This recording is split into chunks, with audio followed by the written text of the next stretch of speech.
What's up YouTube, I'm just another guy and welcome back to the Welsh Way here with Aberystwyth Town. So here we are now at the Champions League first knockout round draw. Yes, we got through the Champions League group stages. A little disappointed how it came out in the end, like how we ended up going through, but overall the main thing was to get through to the knockout round to the Champions League after an incredible Europa League campaign last season, and we managed to do that. So let's jump into the league first. So in the league, we have won 13, drawn 1 and lost 0, only conceding 2 goals all year. Real shame we conceded them 2 goals because there were 2 sloppy goals to give away and could have been easily avoidable, and especially the draw. We could have easily have won that game. But really a good season this year. TNS are a little bit behind us. They're currently in 3rd, but that is because they've had a lot of games rearranged for their Europa League campaign. We'll have a look at how they did as well in this episode. But yeah, the league has been going great. We'll have a quick look at the profile just to say, you know, look, Fitzpatrick is up there with the top assists, Jenkins as well, Phil Rogers, who sadly picked up an injury, probably will be top goal scorer apart from the injury, and Fitzpatrick is scoring a lot of goals. Aled Lloyd, who's played in all the league games this season, has of course kept all but 1 clean sheet. And Phil Rogers is picking up a lot of Man of the Match awards. So, really good league campaign so far. Hopefully we'll keep it up into the second half of the season. And it's really good to see as well, if we look at the league, we'll see that Port Talbot seems to be able to bang in a lot of goals. TNS as well. Bala have got a positive goal difference, and Aberystwyth. So it looks like us 4 are really the top 4 teams in Europe. And Port Talbot with the team we drew against 0-0 as well. So clearly they might be quite good defensively. Be interested to see how the rest of the season go. Bangor City, I would really like to come up there again, up in 5th place, because that way they'll be most likely to get Europa League football, although of course that will all vary considering the top 3 are the only ones to get it automatically. The rest have to go through that playoff qualification thing. But anyway, let's go into the fixtures. Yeah, I think we're going to the fixtures now. So last time I left you off was sometime round here. It must have been Bangor City games. We beat Lido 4-0. Then we started our Champions League campaign against Borussia Dortmund, and we won 1-0. Pedroza scoring the... Oh, I've continued forward, which means we're going to skip the draw. Oh, no, it's there. Oh, thank God, I thought I'd skip the draw. Let's keep the spacebar away from me. Anyway, yeah, we won 1-0 against Borussia Dortmund. Pedroza getting the only goal of the game, and it was a very tight match, and one that we just managed to edge, despite the fact David got sent off.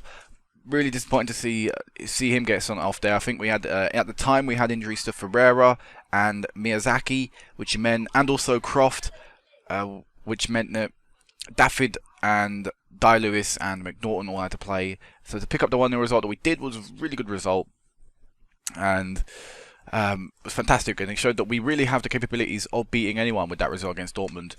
Between that, we beat Kefren Druids 2-0. We beat Real 5-0, and then we beat Galatasaray at home 6-0. We absolutely smashed, destroyed Galatasaray, and up to like the last 10 minutes, they had 2 shots all game and 0 on target. We were just much better than them today. 6 different goal scorers as well. Wallace, Templeton, Wilson, Jenkins, Pedroza, and Jose getting on in the action. Here we had the first time that both our fullbacks were back into the season after picking up an injury, so really good defense performance yet again. We really wiped the floor with them in a 6-0 victory. Then we beat Bala 4-0, Waterloo Rovers 3-0, and the team, I can't really pronounce, Karanulfon, whatever, 5-0. Then we had our 2 games against Tel Aviv in a row, for the Champions League anyway. We beat them 4-0 at home with Jose Moreira, Lewis and Miyazaki all scoring. Miyazaki scoring a free kick, getting on the score sheet. Dominated them again, as we would expect, dominated another team. Beat Lido 7-0, Airbus UK 2-0 before playing Tel Aviv once more, and we beat them 2-0. This time Rogers was playing because Lewis, Emir Lewis, I think he was suspended. He might have been suspended for this game, something like that. I think it was suspension, which kept him out of the game. So Phil Rogers came in and scored in the 48th minute before a very late goal from Thomas Wallace gave us a 2-0 scoreline. So really comfortable performance, and at that point we had qualified for the Champions League with 2 games remaining. It was just now left on to the last 2 games on whether we'd finish top or second. We needed, I think it was 1 point to get it down to goal difference, a win, and we'd definitely secure ourselves top spot.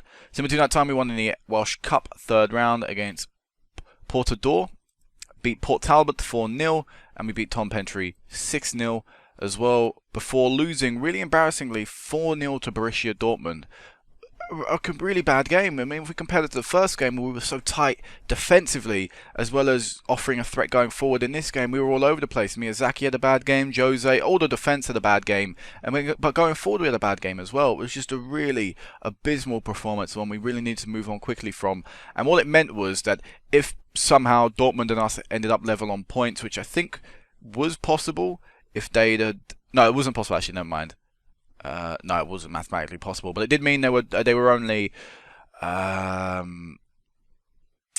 2 points behind us. I was trying to figure out from the end table. They're only 2 points behind us going into the last game, which meant we had to draw. But then, yeah, if we'd have drawn our game and they'd have won, we would have had the same points. They would have gone above us because they had a better goal difference against us. So we had to beat Galatasaray in our last game. And really, after the first game, after the 6-0 victory, you would say that we deserved to, we would have beaten them. In between that, Bangor City, the first time we conceded all season long, we beat them 4-2. And we lost to Galatasaray 3-1. We started off ideally with a 3rd-minute goal, but then it just crumbled and fell apart. Jose's own goal, 39th minute, they scored again. 55th minute, they got a man sent off with 25 minutes remaining. And despite throwing everything at them, as you can see by the match stats, we really did throw everything at them. It wasn't enough to get us all 3 points on the day. So as a result, we go through in 2nd place, which is what I'm disappointed at. Because if you look at this end league table, 14 goals for, 7 goals against for us, 12 points we go through in 2nd. That's great, that is really good. But we hadn't conceded a goal up to the last 2 games. So our goal difference after 4 games, what was it? We scored 1. So we scored 1 goal. It was 13 goals for, 0 against. We should have won the group easy from that point on, having beaten anyone. Maybe, okay, the defeat against Dortmund would have been expected. Not a 4-0 defeat, but a defeat against Dortmund. We should have wiped the floor with Galatasaray, but we didn't. And it's so annoying to me that we're going to have to now face a team that won one of their groups instead of a team that came 2nd. It may turn out better for us. Some team may have won another group that was slightly easier for us, but it's just a real shame that we couldn't win the group. But, that's just been very, very nitpicky. Still, we got through, and that is the main thing at the end of the day. And I still don't really fear anyone, despite the defeats to Galatasaray and Dortmund. So before we do the draw, we'll have a look at TNS's results and how they did in their Europa League campaign.